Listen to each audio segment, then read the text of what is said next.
El universo de Mahou Kakouko es tan amplio y extenso que el anime ni siquiera se toma la molestia de detallarlo, pues si quieres obtener información sobre esto, tienes que consultar directamente con la novela. Un gran ejemplo de lo que te estoy diciendo es sobre las capacidades de combate o la naturaleza del poder que tienen los amigos del gran Onisama, Tatsuya. En este caso en particular, déjame hablarte sobre qué tan poderoso es Leo, su amigo, y Erika, la heredera de la casa Chiba.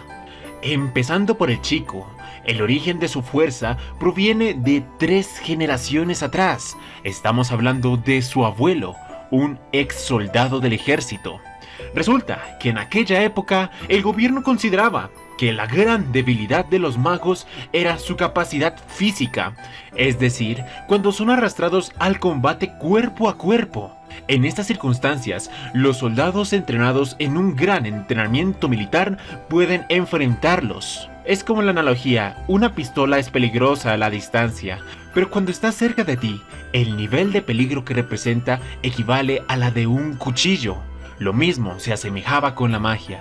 Entonces, el laboratorio de investigación decidió utilizar magos experimentales y mejorarlos genéticamente para que así estos fueran más resistentes, más fuertes, más rápidos. Básicamente estaban convirtiendo a los magos en supersoldados, en Capitanes América.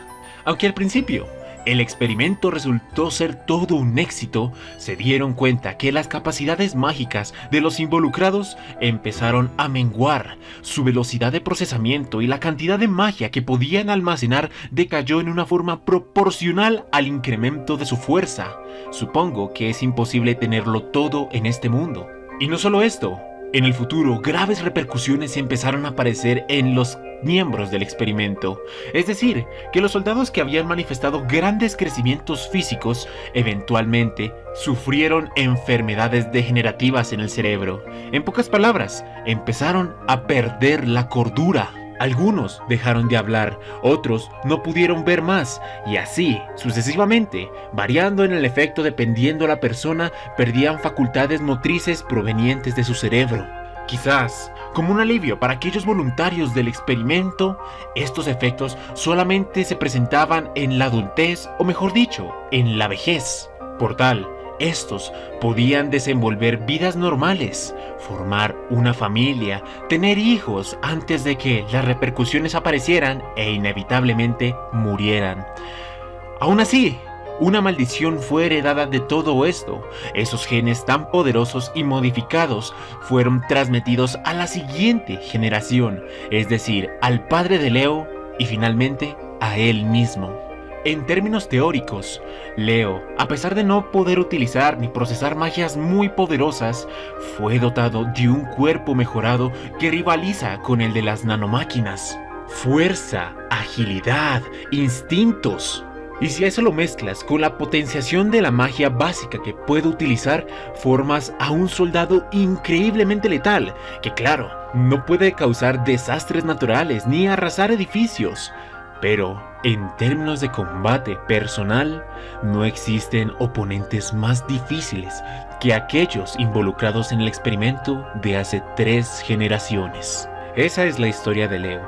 Ahora hablemos de Erika, la heredera de la casa Chiba. Siendo la tercera y última hija, nació con un gran talento e instintos para el combate.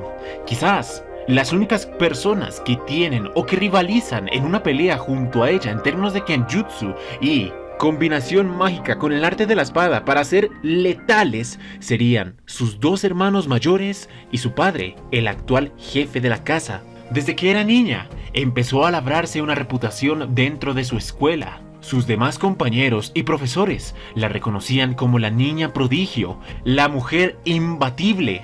A medida que crecía y su cuerpo se desarrollaba como mujer, empezó a perder sus rivales. Ya no quedaban oponentes que pudieran enfrentarla, pues todos eran aplastados debido a su abrumador poder. Una destreza tan increíble que no se miraba a esa temprana edad desde hace varias generaciones. al punto en que cuando apenas cumplió 15 años, los únicos quizás que pudieran entretenerla o servir como compañeros de práctica serían sus dos hermanos o su padre. Llegó a tal grado, a tal rango, que incluso sus dos parientes más cercanos debieron aceptar el hecho y reconocer su fuerza, a punto en que podría involucrarse en asuntos turbios, con la sensación y la seguridad de que Erika estaría bien. Debo afirmarte lo siguiente: los Chiba son uno de los 10 clanes que gobiernan Japón. Sus líderes, si muy bien no podrían ser los más fuertes dentro de sus filas, sí tendrían que tener la suficiente fuerza como para hacerse respetar por los otros demás clanes y por todo el país. No sería extraño que estos, aunque no fueran los más fuertes, serían reconocidos como uno de los pilares del poder dentro de la institución. En pocas palabras, para darte una conclusión de todo esto, Erika, al rivalizar en poder frente a sus dos hermanos y a su padre, podríamos decir que está casi en la cima de la familia Chiba. Una familia que está en la cima de las demás en Japón. Y Japón, que es uno de los países que encabeza en poder militar ante los demás. No es una maga de clase mundial ni tampoco estratégica, pero por lo menos, en una comparación mundial, ella se encontraría dentro del ranking 500 o el ranking 1000 de los magos más poderosos de todo el planeta. Lo mismo ocurriría con Leo. Puede que no esté dentro de la burbuja de los más poderosos, pero por lo menos sí se encuentra en una escala un poco más macro de los más fuertes del mundo. Esta información que acabas de escuchar de mi parte provino de la novela ligera, y así como muchos otros datos fueron olvidados por su anime, este servidor se ha tomado la molestia de leer la novela y compararlo. De esta forma, puede darte datos que son bastante curiosos y podrían enriquecer tu comprensión sobre la cosmovisión y el universo de Mahou Kakouko no Retosei. Así que por favor, si esto te interesa, por favor acompáñame a lo largo de todo este video, en donde desenvolveremos sus grandes misterios. Sin más que añadir, y diciendo que esta ha sido una de las introducciones más largas en los últimos videos, empecemos con... Número 1. El principio del capítulo omitió una escena que yo consideraría bastante importante para el desarrollo de todo el capítulo, y es cuando Leo se encontraba divagando a lo largo de todas las calles de Shibuya. En la novela empieza a dar una explicación sobre esta ciudad, una muestra de la cosmovisión, en cómo la guerra cambió las vidas de todas las personas, y esta ciudad se convirtió en el epicentro de los juegos de la noche. Un lugar que de día las oficinas están abiertas y los trabajadores honrados llegan a trabajar para que en la noche todos estos se cierren y se abran los casinos, las zonas de la diversión empiecen a trabajar y así todos los deseos mundanos del hombre empiezan a desenvolverse y a desenrollarse entre las calles de este distrito. Entre esos callejones, plagados de diversión y placer, deambulaba Leo. No tenía ningún motivo en particular para estar en este lugar, solamente lo hacía porque sí. Este era un hábito que se arraigó dentro de su personalidad, teniendo en cuenta la condición de él como supersoldado y la posibilidad de en un futuro de enloquecer. Él simplemente decide caminar, dar paseos por diferentes partes de Tokio y pensar. A veces son barrios muy concurridos, otras veces son barrios bastante peligrosos y pobres. Puede que a veces vaya a enfocarse solamente en la naturaleza, caminar por prados, subir los cerros o la montaña, simplemente porque sí. Realmente él no estaba preocupado por su propia seguridad, pues confiaba en su fuerza digna de un Rogers o un Cap, para que me tengas más en cuenta. Esa noche, deambulando por las calles de Shibuya, se encuentra con el hermano mayor de Erika, el inspector de seguridad Chiba. En estas, él lo saluda de una forma bastante amistosa, pero en un trabajo de misión se molesta, pues si un civil lo reconocía, la investigación se iría al carajo. Por eso mismo, decide llevarlo a un bar para tratar de tener una conversación un tanto más amigable y privada. Cuando lo lleva a ese lugar, le invita a algo de beber, y después le empieza a preguntar cosas. Le revela información clasificada de una investigación que se estaba llevando a cabo en estos barrios acerca de los vampiros. Así se le llamaban a los perpetradores de los últimos asesinatos que estaban pasando en la semana. Le preguntó a Leo si este tenía algún tipo de información que pudiera ser útil para la investigación, o si, por el contrario, había visto tipos sospechosos en las andanzas en estos últimos días. Pero Leo le informa de que no es posible. Él no tiene información relacionada con el caso, pero en el momento o en la oportunidad en la que se le presente dicha circunstancia, con mucho gusto le comunicaría al inspector. Teniendo esa promesa, Narukami, el hermano mayor de Chiba, le entrega una tarjeta con un número, un correo electrónico para que se comuniquen en caso de obtener cualquier tipo de fuerte o información. Aceptando este trato, Leo termina la bebida que le habían invitado y vuelve a las calles de la ciudad como si nada hubiera pasado. Número 2. La serie tiene un serio problema, y es pensar que nosotros, los espectadores que no han leído la novela, entienden lo que está pasando. Y si no tomaste la fuente primigenia, créeme que no vas a comprender absolutamente nada de las acciones de los enemigos que estaban realizando. Por ejemplo, al principio del capítulo vimos a los dos hombres enmascarados diciendo que otro recipiente incompatible había sido encontrado. Este, por no tener deseos de voluntad o por lo menos fuertes convicciones, colapsó. Pero realmente, ¿qué es lo que estaban intentando hacer?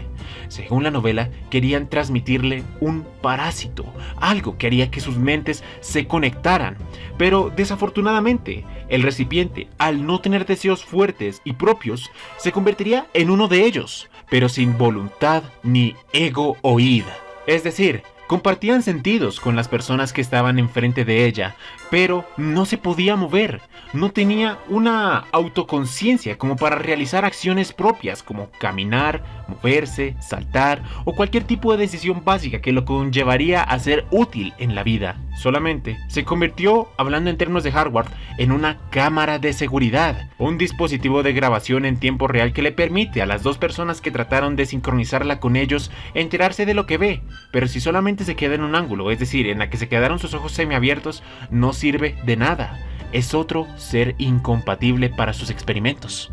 Y sí, creo que lo dije sobremanera, pero espero que me haya entendido. Lo que buscaban era sincronizar sus mentes y también prestarle aquello que les permite ser uno.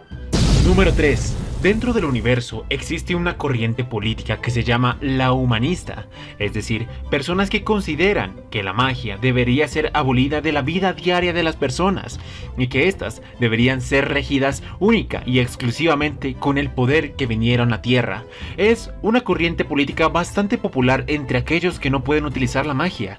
El problema es que algunos de estos miembros son demasiado extremistas, al punto de buscar cazar, matar o eliminar a los mismos magos para que dejen de aparecer dentro de sus vidas.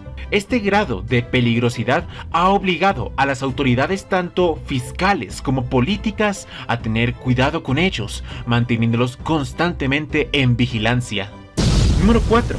Déjame hablarte un poco acerca de los miembros de los Stars, es decir, la fuerza de élite de Estados Unidos. Este país ha clasificado a sus magos más poderosos dentro de este selecto y reducido miembro de personal. Sin embargo, la única maga de clase estratega es Angelina. Angie, si eres su enemigo, o Lina, si eres su amigo. Estados Unidos cuenta con 3 magos de clase estratégica y muchos otros de clase mundial. Pero los otros 2 se encontraban en misiones diferentes, repartidos a lo largo de todo el globo. Uno se encontraba en Alaska y el otro, sinceramente, no recuerdo en dónde está. Ahora bien, dicho todo esto, las chicas que estás viendo en pantalla, aquellas perseguidoras o cazadoras que trataban de buscar a aquellos hombres enmascarados, son miembros del Stardust. Es decir, las personas que fueron aptas para entrar dentro del grupo de los Stars, pero que por X o Y motivo, quizás falta de poder, no pudieron aplicar ni pertenecer al grupo. Aún así, este país no iba a desperdiciar un talento tan impresionante como el que estaban presentando los candidatos. Por eso abrió una nueva sección, los Stardust, cazadores de desertores, donde reunían sus mejores talentos para así formar sus perros de caza, por así decirlos. Número 5. ¿Quién es este tal Sounds Demon? Aquel que se enfrentó a las 2 cazadoras, pero tuvo que escapar corriendo cuando encontró a Angie Sirius. Resulta que este personaje es uno de los magos de clase mundial. no es uno de clase estratégica, esto es un enredo que uno encuentra en la novela, quizás leyendo más a profundidad se logra la diferencia. Los magos de clase mundial son poderosos, pero los de clase estratégica son muy pocos, entre ellos se contaría Lina, Tatsuya y los otros 48. Pero en fin, volviendo al grano, este sujeto es uno de los magos de clase mundial, muy poderoso, la verdad, y sus habilidades rivalizan con las de acelerador de Tuaru Majutsu no Index, pues él cambia la trayectoria, los vectores de los ataques que se pronuncian hacia su cuerpo. Por eso, cuando uno de los cazadores le disparó una bala, este cambió su trayectoria golpeando a su amiga, es decir, manipulación de los vectores de la fuerza. Y por cierto, ¿viste esa especie de ondas que estaban pulsando Cast Jamming?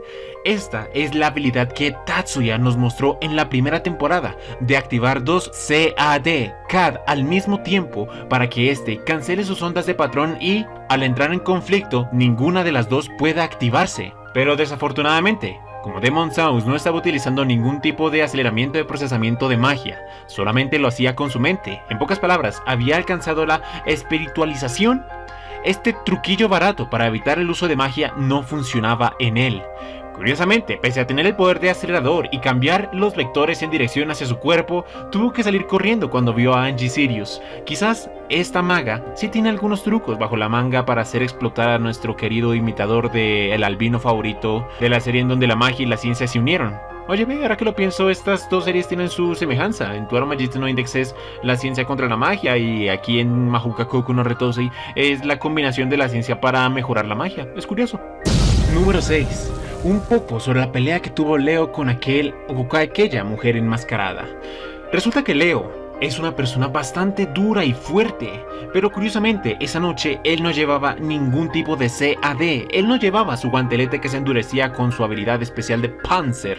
Entonces, según la novela, en esta escena desarrollada, él recibe un impacto directo por ese bate de policía con su brazo descubierto, es decir, con su carne natural y humana, sin ningún tipo de mejora mágica. Pero él es capaz de rechazarla sin ningún problema. Demuestra que le había dolido bastante, pero esto no le causó ninguna impresión, pues la que se había roto era la varilla y no su brazo. Cuando se encontró con este enemigo, inmediatamente, la primera acción que hizo fue enviar un correo de emergencia al hermano de Erika. El contenido era muy simple: el vampiro está aquí. En adición, también le mandó la ubicación del celular. Por eso mismo, él fue salvado. Pese a que había sido noqueado por la habilidad de robar espíritu por parte de su enemigo, no tardó más de un par de minutos antes de que el inspector Chiba llegara a la escena de los hechos y ayudara a nuestro amigo Leo enviándolo al hospital de la policía. Número 7. Hay otra escena olvidada en el anime. Después de que Erika se entera que uno de sus mejores amigos había sido atacado por un vampiro, y lo peor es que había recibido una de las órdenes de su hermano en la estación de policía para que le informara en caso de cualquier tipo de altercado, Erika estaba furiosa. Fue directamente a la oficina de su hermano y apenas lo vio, le dio un golpe en la cara. Empezó a lanzarle 10.000 verdades e insultándolo. Pero Inugami no respondía a esto, simplemente aceptaba su responsabilidad, entendía su error de haber involucrado un civil en este asunto. Esa mañana, Erika se tomó el día libre, no fue a la escuela, le informó a sus amigos, a los profesores y a todas las personas necesarias que tuvieran que saberlo el motivo de su ausencia y además informarles que su amigo había sido atacado. En esta escena no narrada, se le olvidó al anime incluir a un personaje adicional, y es la hermana de Leo, una mujer bastante joven y hermosa con cabello amarillo ceniza. Interactúa un poco con los amigos de Tatsuya, y antes de que estos se presentaran a la escena, tanto Saegusa como Jumonji fueron a hablar con Leo para tratar de sacar información sobre lo ocurrido. En ese interrogatorio, Jumonji utilizó una especie de habilidad mágica para que ningún tipo de sonido saliera de esa conversación, impidiendo así a los policías recaudar información. Esto le pareció bastante sospechoso a los investigadores, pues les parecía curioso que dos de los herederos de las futuras casas de los 10 clanes estén confabulando para tratar de ocultar estos incidentes. Y bueno, dejemos ahí, porque efectivamente no aparecieron curiosidades que enriquezcan más este universo, pues lo que dije ya es lo más importante de todo. No alcanzamos los 25 minutos, por ende el video se termina aquí. Si te gustó, por favor dale like, me gusta y comparte. Sígueme en redes sociales, que tengo redes sociales, están aquí en el link de la descripción del video. Por favor, me harías bastante poderoso y feliz si me sigues. Sin más que decir, este fue el señor Micael y nos vemos más tarde. Adiós.